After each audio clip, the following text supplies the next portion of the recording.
an entire week to it, or at least the fine folks who join me now have, and they are getting the word out in the community about what you should do and how to prevent fire. So we have Christine Farron and Johnny Arceo from the Department of Forestry. Department of Agriculture. Yeah. Forestry Division. Forestry Division, yeah, you guys and your titles and your agencies and everything. I love your business cards because they're like a mile long. You've seen one? I haven't seen one yet. Okay, well, I'm sure you'll be getting it. Okay. And Johnny Arceo, of course, last time you joined us, you were talking about the muster. Muster, yes. How'd you do there, bro? Not as good as we thought, but we'll come back next year. Well, all firefighters on Guam, you know, they certainly care about keeping the island community safe and serving the community. And Fire Prevention Week is one of the best ways you guys can know how, because it gets the word out to the entire community at large. And obviously, all people that are concerned with suppressing and eliminating fire have come together, and you guys are educating the community. So what's going on? Right. So Fire Prevention Week is October 3rd through October 10th. And it's been celebrated since 1920. And every year since 1922 under President Woodrow Wilson. So he had a proclamation signed that basically in remembrance of the Great Chicago Fire, that we will celebrate this remembrance through this proclamation every year. And so this is the longest running remembrance in the nation. So that's a pretty great honor, and it's a great one for all of the fire agencies and partners to continually be able to support each other with that message. We need to be fire safe, fire wise, community wise as far as fires go. So that's key. And it's also important that we teach the kids how to conduct themselves, how to behave themselves, and then also how to react if there is a fire and everything. So Johnny, you guys are going to be presenting you know, to kids and to students and everything like that. How do you get the word out to our young people? A lot of times we do presentations, like when we go to schools, they ask us for static display or give presentations as far as prevention and fires and what you do. If any of the Guam schools would like to have a static display, they can just go to the fire station in their jurisdiction and they'll assist you.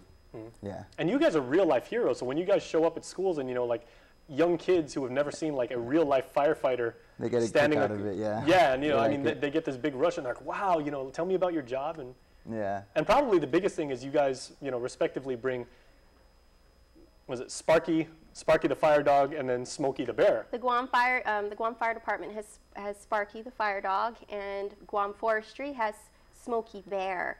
It's not the... Okay, Smokey Bear. Yeah. There was a song in the 1920s, or 1950s, excuse me, that called him Smokey the Bear, and so there's a whole generation singing for Smokey the Bear, but it's actually Smokey Bear. But you know, to this day, like Smokey's big lesson is, you know, only you can prevent forest fires. Do you guys still like echo that sentiment? We do, because all of Guam's fires, especially wildland arson, it's all human caused. You know, that key word there, arson. We don't have any natural, we don't have a natural ecosystem that incorporates fire. So when you see fire on the ridge, that's someone had gone out there and started that fire. And so it takes the forestry wildland firefighting team to respond to that with a lot of great support from the Guam Fire Department and our DoD partners. And so everyone comes out, and it's a concerted effort to respond to these issues. Johnny, is there a theme for the activities that are going on this year? Like, you know, I mean, that was one of the themes, and of course it's been going on for, you know, generations now, but is there a central theme that you guys are trying to promote? This year is going to be Hear the Beep Where You Sleep.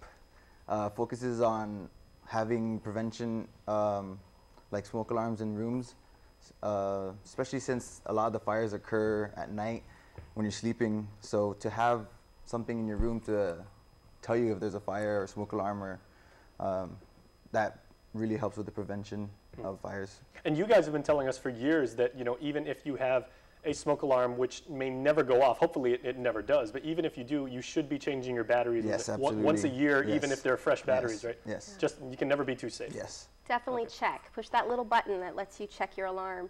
And, you know, for the hours in the evening, it's typically, statistically, that 11 p.m. to 7 a.m.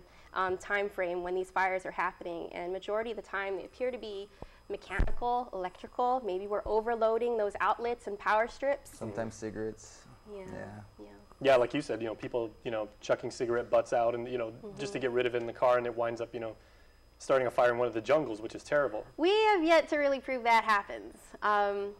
We don't really believe as a fire cohort that that's the reason why fires are started on Guam. It's more than that. It's a determined person that's willing to go out there and start that fire. So it's not as accidental as we think. The biggest accidents that create fire on Guam would be if you're in your yard and you happen to be burning and you're burning green waste, maybe you're burning trash, which are not permitted activities, by the way. So you cannot, we don't do that, and you're not permitted to do that on Guam. There are burn permits, so people can call the Guam Fire Department or Guam Department of Agriculture for any questions based on burn permits.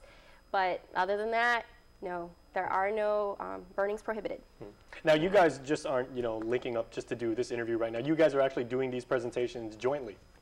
Yes, and so for a number of years, our agencies have worked together in one format or another to bring presentations to the community. So a couple years ago, we had wildland fire prevention and awareness clinics. Really long titles, we love those. And so there's a number of things that come up. All right, well, real quickly, can people find out more information? I know you were saying, you know, they should contact their village fire department to see like if they can present to students, but is there a Facebook page where people can find out more information? Is there a Facebook page? There's no Facebook page. And I mean, we have our flyers and our activity sheets for all the kids, so come out and join us throughout the weekend. Well, Google Smokey Bear too, and he'll set you straight. Smokey Bear, great message. All right, well, thank you so much, both of you. Okay, thank you. All right, please stay tuned, everybody.